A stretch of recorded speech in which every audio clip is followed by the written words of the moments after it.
hace unos 10 días, me llamó un querido amigo mío y suyo, don Jaime, Juan Levet.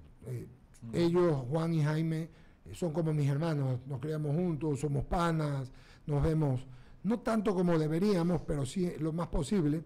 Y me dijo que tenía un sobrino que sabía del tema de ciberseguridad, Entonces me dijo que era casado, y tengo que hacer la historia, que era de un primo hermano de su papá. Yo quise mucho a Roberto Levet, el padre de los Levet era ya viejo, lo hablamos una vez al mes, nos reíamos, hablamos de deporte, de política, fue muy amigo de mi abuelo Voltaire, y entonces yo pensé que era hijo del Tato Villaquirán, que fue presidente del Tribunal Supremo Electoral, pero no, es de la hermana de él. Estamos hablando de Francisco Espinosa Villaquirán, que es especialista en finanzas y experto en riesgos cibernéticos.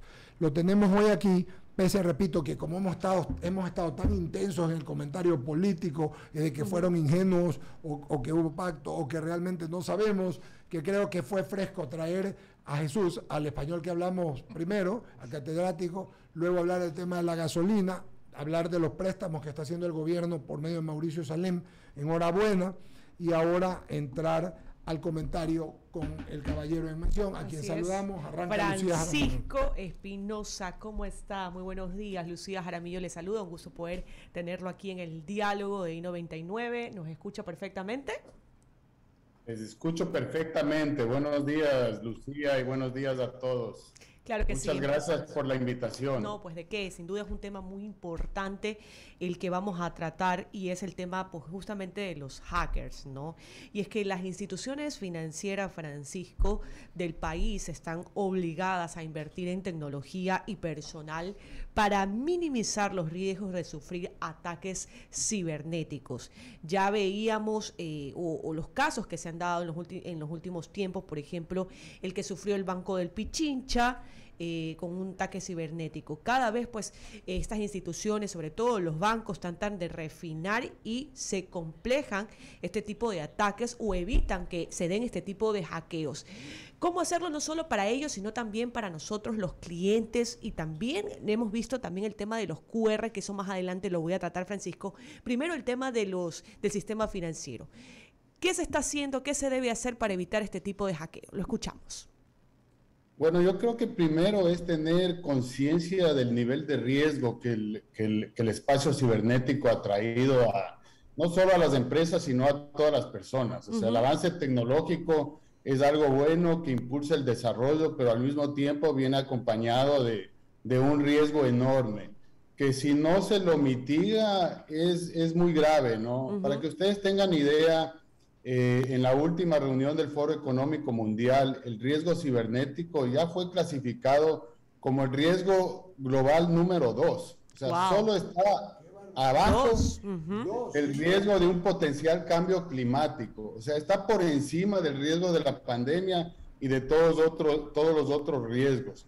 Lo que está sucediendo en el país y en el mundo en realidad es que el avance tecnológico ha ido a una velocidad, y el tema de acompañarle con medidas de mitigación del riesgo está rezagado. Y eso es porque la gente no está tomando en cuenta este riesgo. No hay mucha ciencia en este tema. Hay mejores prácticas internacionales que hay que seguir para mitigar el riesgo. Ningún riesgo uno lo puede mitigar a un 100%, pero sí hay que tomar medidas mitigatorias para que el riesgo no se materialice. Este riesgo podría parar una empresa en un promedio por 23 días. Entonces, ¿cuál es el impacto, cuál es el costo de eso para la empresa? En el sistema financiero hemos visto algunos incidentes que se han hecho públicos, ¿no? Hay muchos incidentes cibernéticos que no se hacen públicos por obvias razones, porque también tiene un impacto a la reputación de las entidades. Lamentablemente en el país, debo decir, las regulaciones que tenemos, o sea, la normativa, la guía, los lineamientos que tienen que existir para guiar a las entidades financieras a que mitiguen este riesgo de forma adecuada son caducas. O sea, los ataques cibernéticos de hoy en día no son los mismos de hace un año. Es verdad. Y lamentablemente las autoridades no están, o sea, no diría no están haciendo su trabajo, pero no están haciendo tal vez su deber de explorar qué hay en otros países y replicar. Inclusive nosotros podríamos hacer una normativa que sea ejemplo para nuestros países vecinos. Claro, pero hay que hacerlo. No hay que esperar, Lucía, de que suceda otro incidente de ransomware en una entidad financiera para recién ahí pensar qué vamos a hacer. Claro que sí. Ahora, durante la pandemia, Francisco, el uso de los códigos QR se popularizó en los establecimientos comerciales y esto se convirtió en una ventana para los ciberdelincuentes. Aunque la tecnología de los códigos QR ya existía en el mercado desde hace más de una década, la pandemia hizo que su uso se extienda para evitar el contacto con objetos que pasar para muchas personas, ¿no? Para estas herramientas no está extensa de ser usada con intenciones maliciosas. Es el problema que tenemos también cientos de usuarios, ya sea también en el tema de las redes sociales. ¿Cómo evitar un hackeo? Hoy en día sé que para ellos, para los hackers, es muy importante el tema tal vez de hackear las redes sociales que tienen miles y miles de seguidores, hasta millones de seguidores suelen hackear estas cuentas que para ellos resulta muy oneroso porque al momento de hackear amenazan a la persona propietaria del usuario, no la amenazan, sino le piden una compensación económica para intercambiar así y les devuelvan el usuario. Entonces, Francisco, todos no estamos exentos de ser, pues, de tener este tipo de conflictos con el tema de las redes sociales. ¿Cómo evitarlo? Sí, bueno, primero hay que entender que este negocio criminal se ha industrializado, o sea, este es un modelo de negocio muy rentable y de bajísimo riesgo para el criminal. Bajísimo riesgo para el criminal. Hoy en día, para que ustedes tengan una idea, el costo global a las empresas y a las personas por incidentes o fraudes financieros es de $6 trillones alrededor del mundo. 6 trillones. 6 trillones. Por Dios. 6 trillones. Para que ustedes tengan idea, hay un incidente de cibernético que se llama el ransomware, que lo que hace es te introduce un malware en tu sistema y te va encriptando el acceso a los sistemas y bloqueando la data y después te piden un rescate, ¿ok? La rentabilidad de estos delitos es más o menos de 260,000%. ¡Wow! Para que ustedes tengan una idea, la rentabilidad del narcotráfico al enviar droga por el canal más rentable, que es a Europa, es una rentabilidad de 40,000%. O sea, la rentabilidad del cibercrimen es 6 veces más alta y con la ventaja de que operan sin riesgo, porque operan en el anonimato. O sea, uno puede ser atacado por un hacker que está localizado en cualquier lugar del mundo, que para llegar a nuestras computadoras pasa por 50 servidores localizados en diferentes países alrededor del mundo. Entonces, la ventaja del delito criminal es que las fronteras tradicionales para el crimen internacional no existen para este delito. O sea, a los narcotraficantes ellos llevan un riesgo alto al transportar la droga. Claro, los capturan y es delito flagrante y se van a prisión, pero acá para el que roba los datos... ¿Cómo los coges? ¿Cómo los coges? ¿Cómo sabes? Sí. ¿De qué país serán los hackers? Sí, y la verdad, otra cosa que es importante de eso, de cómo les cogen, es entender cuáles son las tendencias a nivel mundial. Y el 50% de los ataques cibernéticos que se llaman de ransomware están concentrados en los Estados Unidos. Y el gobierno americano está tomando medidas sobre esto, porque está poniendo en riesgo la infraestructura crítica de los Estados Unidos. O sea, puede haber un ataque, ya hubo un ataque a un oleoducto, puede haber un ataque a la red eléctrica. Entonces los Estados Unidos, tomando en serio esto, crearon un task force, una fuerza de choque dentro del Departamento de Justicia que le dieron la misma importancia que los ataques terroristas. Entonces ellos lo están dando la importancia que se debe. ¿Qué va a pasar? Además están atrapando a ciertos hackers. Al hacker, por su característica principal, le gusta operar sin riesgo. Entonces, lo que vamos a ver es una movida de ataques de ese territorio de Estados Unidos hacia otros que son seguros. Lamentablemente, ese es el caso de nuestro país, porque tenemos empresas que no toman en serio este riesgo, que en sus equipos, la alta gerencia no discute este riesgo, no lo entiende, no sabe cuál es el impacto y no sabe cuáles son las mejores prácticas internacionales para mitigarlo. ¿Qué es lo que están haciendo la mayoría de las empresas? Delegan este riesgo al departamento de sistemas y con eso elevan aún más el riesgo. Todo riesgo, un gerente general de una empresa, un riesgo que te puede parar tu negocio 3 semanas. Así es. Tienes que darte el tiempo para entenderlo. Por favor. Claro que sí, y solo para agregar como información adicional, Francisco, miren estas compañías internacionales, ¿no? ¿Quién no utiliza WhatsApp? Creo que la mayoría utilizamos WhatsApp.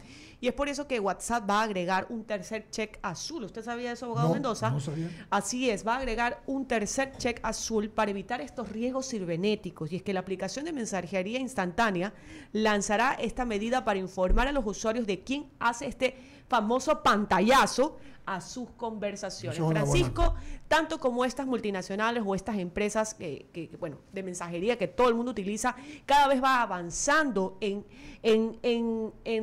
¿cómo decir?, tener esta protección a sus usuarios. Así deberían hacer todos, no solo las instituciones financieras, sino también estas empresas grandes, trabajar para cuidar esta información y cuidar a sus usuarios. Abogado Mendoza, ¿cómo más preguntas? Por favor, saludamos antes a Javier Segarra, que está en plataforma. Querido amigo, ¿quiere seguir usted, por favor, que está desde el principio? Tenga la amabilidad. Sí, me parece. Gracias, Eduardo y Lucía. Buenos días. Y buenos días. ¿Cómo le va? Buenos días. Buenos días. Sí, me parece sumamente interesante el tema y créanme que la pregunta ahora cabe si es necesario, frente a esta batalla, por así decirlo, en la que lo ilícito le está ganando a lo lícito desde el punto de vista cibernético, es necesario o es fundamental seguir con este sistema o salirnos de este sistema de la conectividad que nos permite estar en el segundo o al instante conectados con el mundo, Francisco. No, tenemos que seguir en la conectividad y tenemos que inclusive tener más conectividad, más. Ahora la tecnología trae desarrollo. O sea, estamos viendo que inclusive formas de trabajo van cambiando porque se van automatizando y lo que hacíamos hoy no hacíamos hace 20 años. Y eso, las formas de trabajo van a seguir cambiando y hay que aprovechar de la tecnología para traer desarrollo al país. Pero lo que hay que hacer es tener conciencia del riesgo. No, o sea, lo que yo digo es, hay mejores prácticas internacionales para mitigar el riesgo. Entonces, no es difícil entender eso y mitigarlo, implementar estrategias para mitigar este riesgo. Lo otro, con el avance tecnológico hay una ventaja cuando uno trata de proteger a las empresas o a nosotros como individuos, que el costo de esa protección no es un costo elevado. O sea, hay herramientas muy avanzadas que cumplen con las mejores prácticas internacionales que te puede llegar a costar entre 5 a 6 dólares mensuales por cada persona que tiene. Entonces, si este riesgo te puede parar tu negocio 3 semanas y tú tienes una empresa que tiene 100 empleados, creo que amerita invertir unos 600 dólares mensuales para que ese riesgo no se materialice.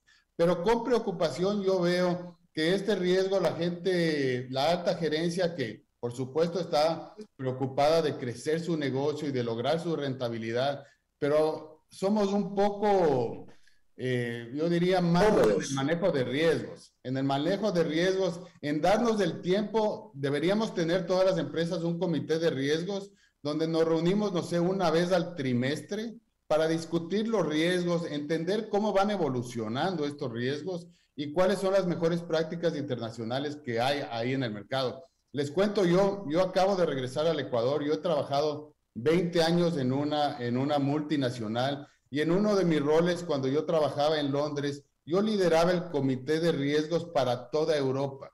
Y ahí nos reuníamos el director regional de la empresa, de toda la región, el director regional de marketing, el director de finanzas, y discutíamos todos los riesgos un día entero. Mapeábamos en un mapa de calor los riesgos de acuerdo a cuál puede ser el impacto a la empresa, a nuestro negocio, a nuestra sostenibilidad de negocio y también cuál es la probabilidad de que ese riesgo se materialice.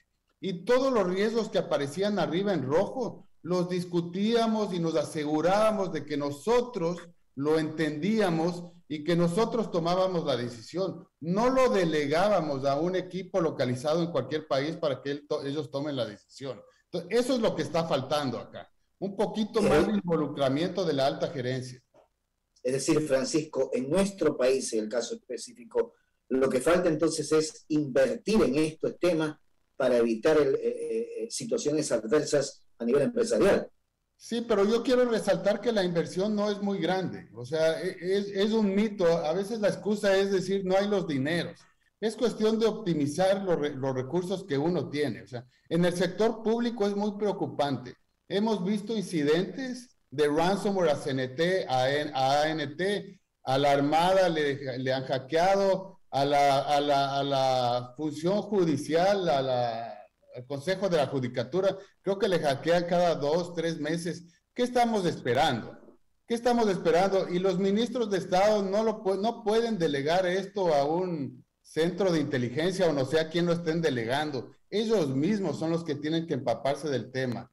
Yo veo con preocupación que el sector público no está tomando en serio este riesgo y tenemos entidades muy importantes, estratégicas, como el Banco Central, como Petroecuador, como CNT. Yo digo, ¿qué pasa si Petroecuador sufre un ataque cibernético y paraliza la producción, la logística y la exportación de petróleo? ¿Cuánto cuesta para el país un día de no exportar petróleo? Este riesgo, en realidad, el dueño de este riesgo es el señor presidente de la República. Porque si puede ser que no podamos exportar petróleo, él es el que tiene que estar encima de esto.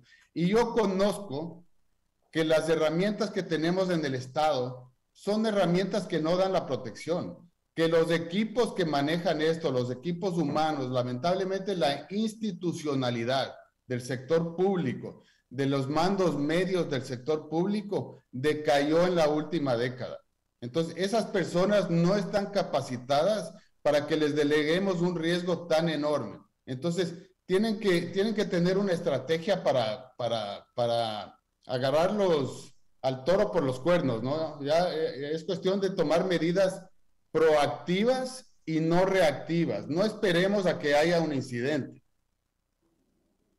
Gracias, Francisco, de mi parte. Eduardo, por favor. Sí, Francisco, muchas gracias. Es Eduardo Mendoza Paladines.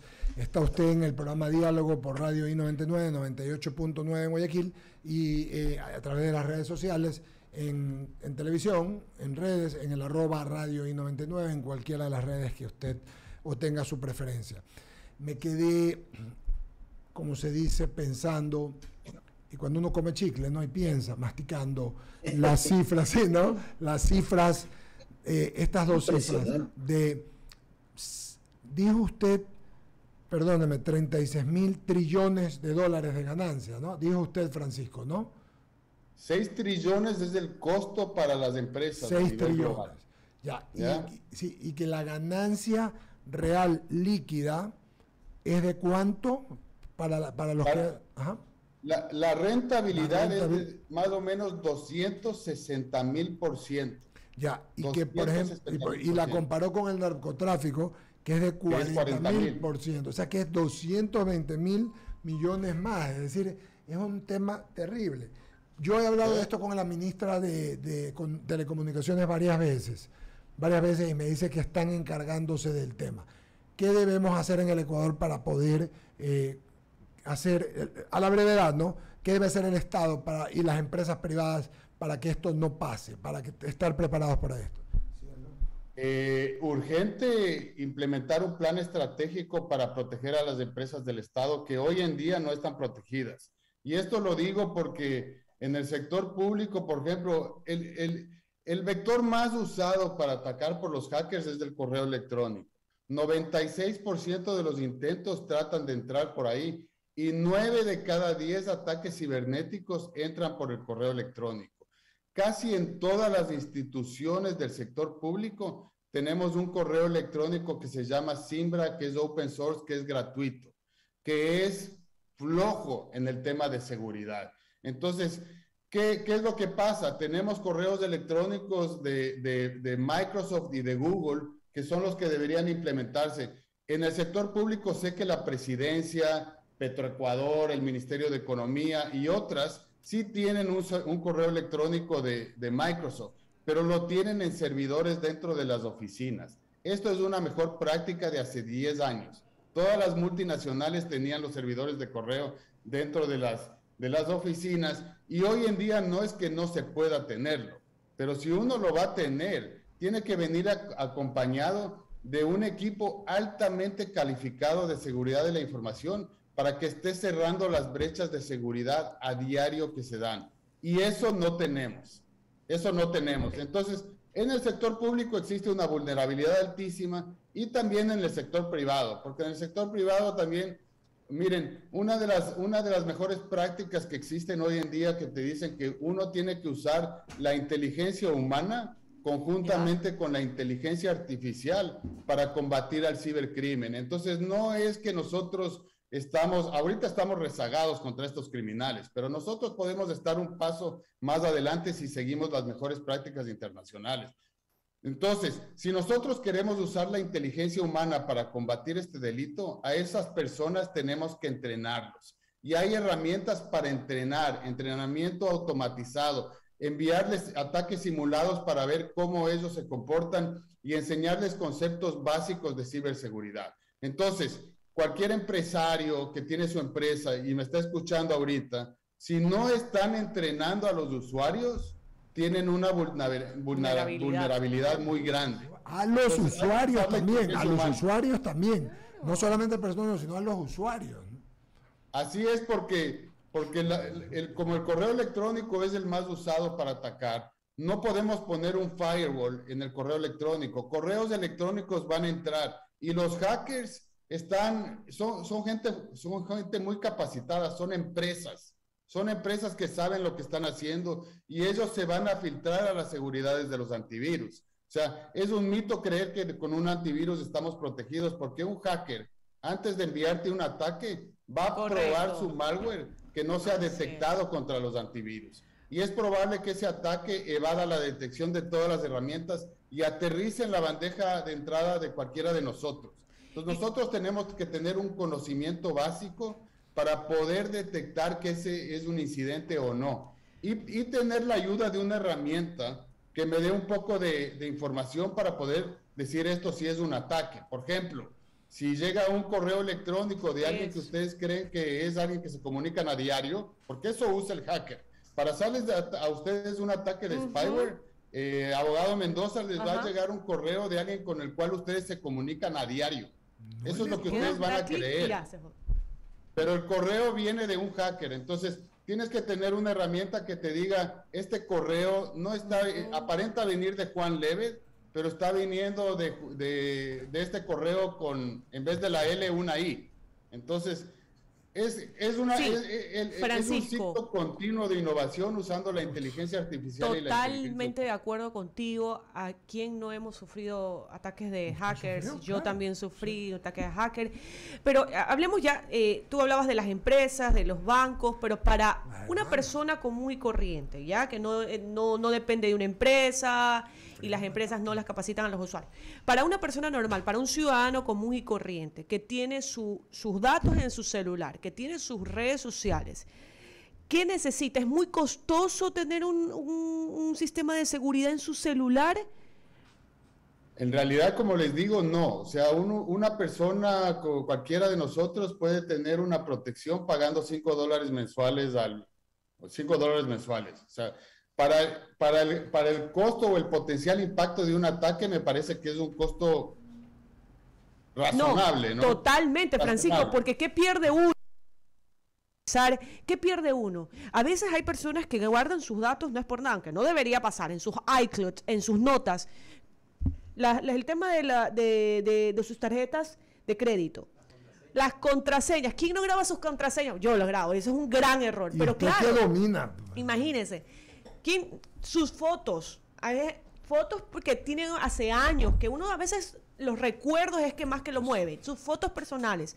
La gente cuando se tienen estos ataques Inclusive les han robado, abogado Mendoza, perdón que le interrumpa, le han robado, van a los cajeros, como tienen todos sus datos aquí, le sacan toda la plata. Así que por eso es importante, creo, mire, para $5, yo no sabía que uno puede acceder a eso, para $5 no es nada para evitar lo que uno pierde cuando sufre de un hacker o de un ataque cibernético. Queremos agradecerte, Francisco, por estos datos importantes que nos han servido. Y vamos a seguir conversando. Mucho.